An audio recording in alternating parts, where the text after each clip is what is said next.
আসসালামু আলাইকুম everyone, welcome to my page. কেমন আছেন সবাই? আশা করছি সবাই অনেক ভালো আছেন। আলহামদুলিল্লাহ আমি অনেক ভালো আছি।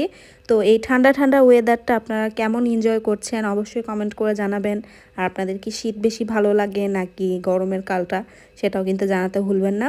আমার শীতও ভালো লাগে, তবে বেশিরভাগ আমার একটু সানি ওয়েদার পছন্দ। শীতে যে একটা মানে একটু অন্ধকার হয়ে থাকা বা কুয়াশা কুয়াশা ভাবটা, এটা আমার খুব একটা পছন্দ না।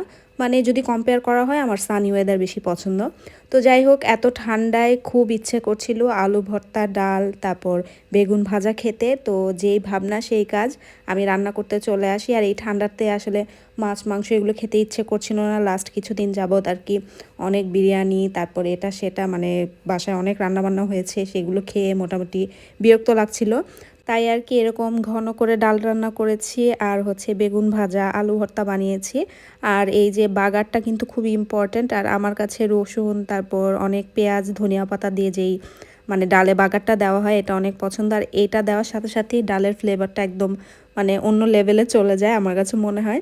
তো এই তো ডালের বাগারটা রেডি করে নিয়েছি। আর এখানে হচ্ছে কিছু শুকনো মরিচ ভাজছিলাম, কারণ আমি ঝাল ঝাল করে আলু ভর্তা বানাবো। শুকনো মরিচটা ভাজা হয়ে গিয়েছে, তো এটা সাইডে রেখে দিলাম, একটু ঠান্ডা হলে ভর্তাটা বানাবো। এদিকে এসে আমি বেগুনটা ম্যারিনেট করে ফেললাম। আর বেগুনটাতে আমি ম্যারিনেটের সময় লবণটা দেইনি, কারণ লবণ দিলে পানি উঠে যায়, পরে ভাজতে গেলে একদম তেল তেল ছিটে একদম একাকার অবস্থা। তাই আর কি লবণটা দিলাম না। বাট যদি আপনারা সাথে সাথে ভাজেন তাহলে তখন লবণটা দিয়ে দিতে পারেন।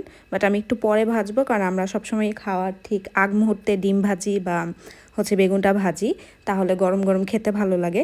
তো এখানে হচ্ছে পেঁয়াজ, মরিচ আর হচ্ছে ধনিয়া পাতা মেখে নিচ্ছি। এখানে আলু ভর্তা বানাবো। আর আলু ভর্তা বানানোর আগে আমি কিছুটা পেঁয়াজ ভর্তা উঠিয়ে রাখছি। এই ভর্তাটা আমরা সবাই অনেক পছন্দ করি, আমি, প্রান্ত ভাইয়া, অরিন।